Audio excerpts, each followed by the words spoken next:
यह एक दुर्लभ दृश्य है जिसमें मोसासॉरस ने एक मछली डायनासोर इच्थियोसॉरस का शिकार किया। एक साधारण दिन की तरह इच्थियोसॉरस पानी में तैर रहा था, लेकिन उसके द्वारा मारी गई मछली का खून पानी में फैल गया, जिससे दो मोसासॉरस वहां आ गए।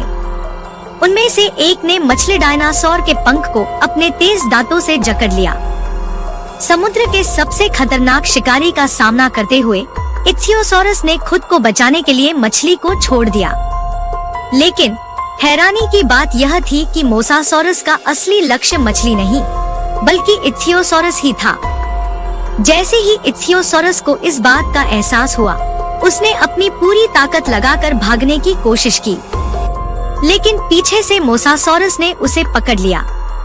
तभी दूसरी मोसासॉरस ने भी मौके का फायदा उठाया और सीधा इच्थियोसॉरस की गर्दन पर हमला कर दिया। तेज और नुकीले दांतों से उसकी मोटी त्वचा चीर दी गई। सिर्फ चंद सेकंड में मछली डायनासोर की जान चली गई।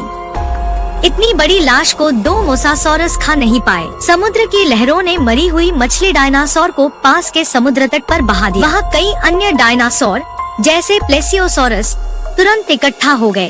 प्लेसियोसॉरस, जो समुद्र और जमीन दोनों में आराम से रह सकते हैं, समुद्र तट के पास बसते हैं।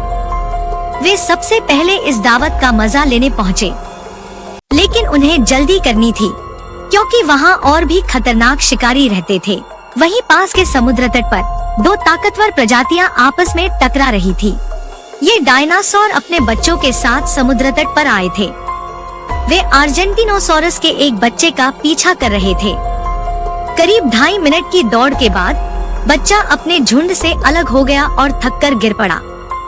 लेकिन इन शिकारी डायनासोरों ने एक बात भूल की। समुद्र तट पर लंबे समय से एक और खतरनाक प्रजाति रहती थी। वे थे जिग्नोटोसॉरस, जिन्हें युद्ध के देवता कहा जाता था।